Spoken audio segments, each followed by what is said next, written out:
বৰ্তমান সময়ত এয়া নাজিৰাৰ দিখৌ দলং, কিন্তু দিখৌ দলঙত এতিয়া পানী জমা হৈ গৈছে।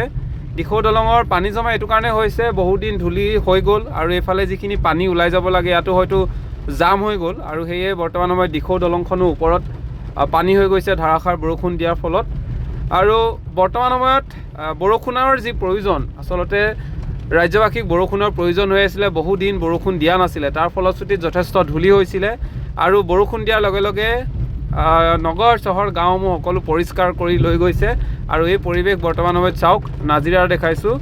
নাজিৰাত বৰ্তমান সময়ত নাজিৰাখনো এটা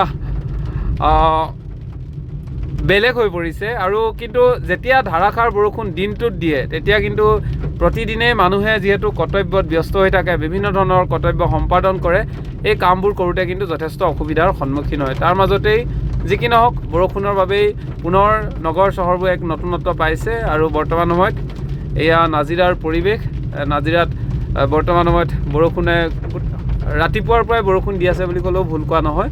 আৰু বৰ্তমান সময়ত সমগ্ৰ নাজিৰাখনক বৰষুণে চুই গৈছে। তাৰ পাছতেই যিমানসমূহ ধূলি বা যি ধৰণৰ আৱৰ্জনাৰে ভৰি পৰিছিলে, ধূলি মাকতি সকলোবোৰ পৰিষ্কাৰ কৰি লৈ গৈছে হেঁপাহৰ বৰষুণ জাগে।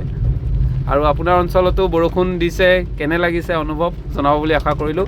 বহুদিনৰ মূৰত বৰষুণ দিলে ভাল লাগে, কিন্তু অনায়াসে যদি বৰষুণ দি থাকে তেতিয়াও কিন্তু ৰাইজৰ সমস্যা হয়।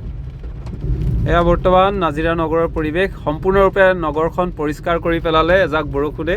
আৰু চাওক, ইমান এটা সুন্দৰ লাগিছে। প্ৰকৃতিৰ যি আচলতে স্বৰূপ, প্ৰকৃতিয়ে যেতিয়া মন যাব পৃথিৱী সুন্দৰ কৰি তুলিব আৰু যেতিয়াই মন যাব ধ্বংস কৰিও তুলিব। এতিয়া চাওক, বৰষুণজাকে নগৰখনৰ যি পৰিৱেশ, নগৰখনৰ সুন্দৰতা অন্যতম কৰি তুলিছে। এয়াই আজিৰ দিনটোত বিশেষ হৈ পৰিছে। এয়া আপোনালোকৰ ভিডিঅ'টোৰ যোগেদি আগবঢ়ালোঁ। আৰু আপোনালোকৰ ঠাইতো বৰষুণ দিয়াৰ ফলত কেনেকুৱা অনুভৱ হৈছে জনাব বুলি আশা কৰিলোঁ। ধন্যবাদ।